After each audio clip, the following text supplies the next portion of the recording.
Hi friends, today I'm really kind of excited about this because I am going to show you friends how to take a wild edible and make some jam.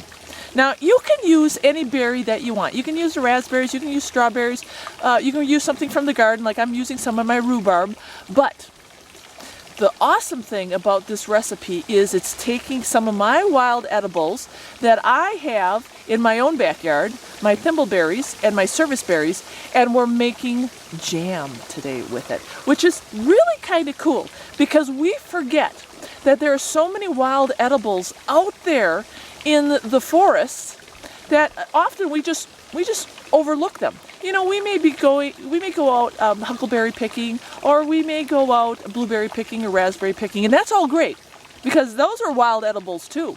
But there are also a lot of wild edibles that are a little bit harder to identify, but just as abundant. You know, how many times have you walked by a thimbleberry or a chokecherry, or I mean, think about it, and you think, oh, you know, there's no use for those. Those are just, you know, wild berries that, what would I do with them? Well, there's a lot of things you can do with them. And today we're doing the jam with them. And I am incorporating a little bit of my garden rhubarb with one of the recipes. But really, think outside the box when it comes to making jams this summer and start foraging for yourselves and experiment.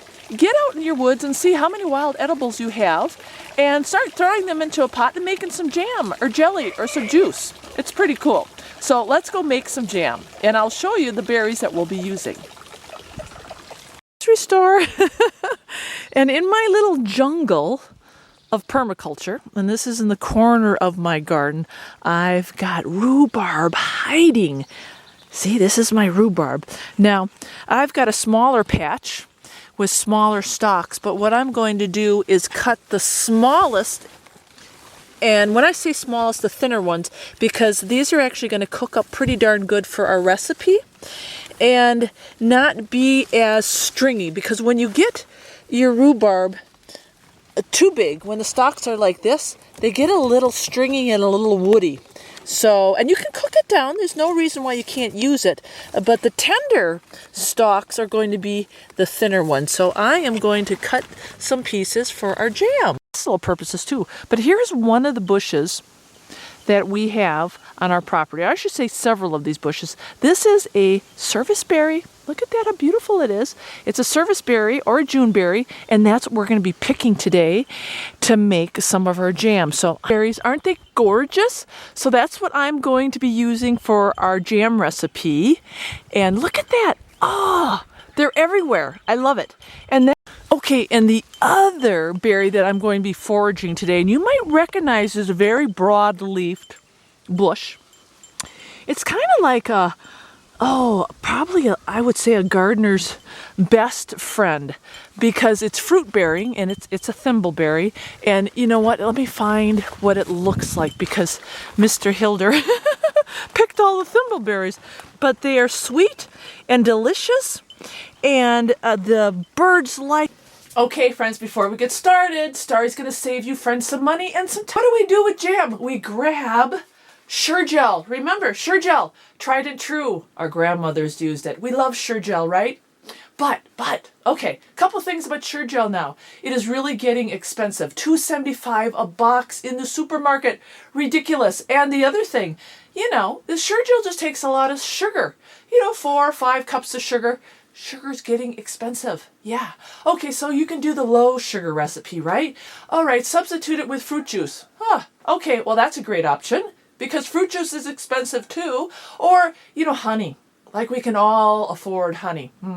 Not Starry. So, you know, the Sure-Gel's going back up on the shelf because I've got another, this is so cool. I've got a great recipe that's going to save you money. And sugar.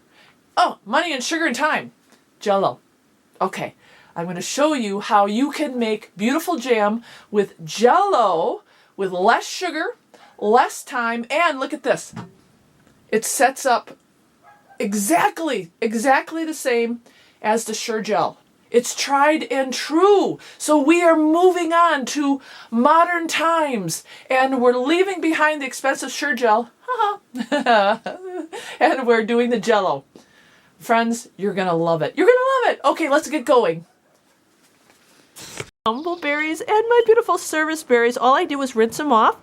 100% completely organic. Aren't they beautiful? And there's my little box of strawberry jello, because with this recipe we are going to be using 1 3-ounce box of strawberry jello. And what you want to do, you need at least 7 cups of some type of fruit. And what I did is I already chopped up my rhubarb, which is steaming up my lens. I'm sorry. So I've got 3 cups of rhubarb in here. That, you know, you can mix and match your fruit. This is the beauty of it. So I've got 3 cups of the rhubarb, and then I'm going to add 4 cups to equal 7 of my service berries. And then I love this recipe because I don't have to sit at the stove and just keep cooking. All you need. And then what you're going to do is I take my 3 cups of my rhubarb, and I'm going to take my 4 cups of my service berries, and I'm going to mix them, and then I'm going to add my sugar. Now for my 7 cups of fruit, I'm going to add about 2.5 cups of. So you're going to mix that up, and then you're also going to take your box of Jello, and let me grab that. And there I go. I am pouring that 3-ounce box right into that mixture. That's it. Look at that. And we're just going to keep cooking it until those berries are soft. And like I said, probably about 10 minutes. You know, sometimes with rhubarb it may take a little bit longer. You saw I like to cut the thinner, tender stalks. But if your stalks are a little bit thick, it may take a little bit extra time. And then I've got my masher. So you gotta sterilize your jars. This is one of those recipes where the processing time is going to be under 10 minutes. And anything under 10 minutes, you have to sterilize the jars. So I simply heat my water up with my jam jars, and then when this is ready, I'm going to pull my jars out and right away pour my jam into those. So I just took it off the stove, and now I'm going to ladle that jam. Mr. Hilder is already trying it out. He can't resist. Into my jars and a pot. So what do you think? Good stuff? That is beyond good. Okay. Well, help me.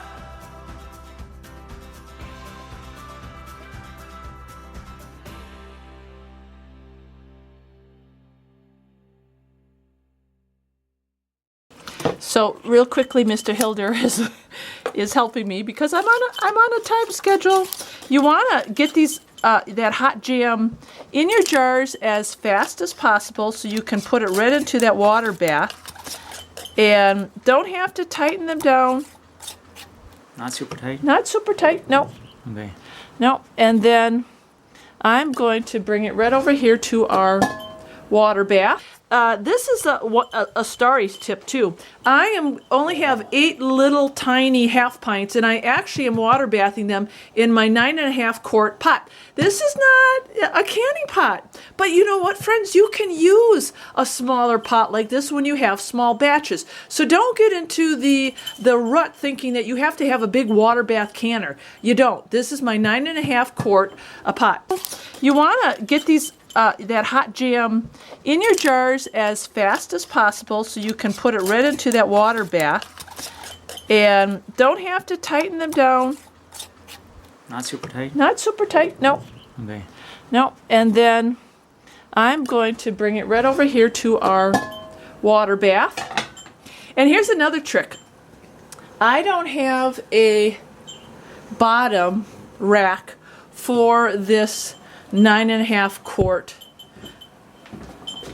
pot. So STARRYS trick is you actually just put a towel right in the bottom of that pot, and and you just set it right on in there. Oops, tilting. This one up and this one up, and now we're going to process them for 10 minutes. We're going to put that cover on, and do a gentle boil for 10 minutes. And friends, you're going to have jam. I don't do this all the time, and I don't do this with every recipe, but this one I am. When I take my half-pint jars out, in order to help them seal, I flip them over, and remember, these jars are really, really hot. So I flip them over real quickly, and then, after I flip them over, I reflip them. And you hear that? It's a little ping. Oh, they're so hot. Oh, that one pinged. It just helps them seal faster. And if they don't start pinging right away, that's okay. They're going to ping, people. They're going to ping. They will ping. But that's just another starry trick from the old days. But look at that. It's looking beautiful. Service berries, thumbleberry with a little bit of rhubarb. Are you kidding me? I love this recipe. And within 30 minutes, oh, it's pinging. I have beautiful jam. And it's such an easy recipe.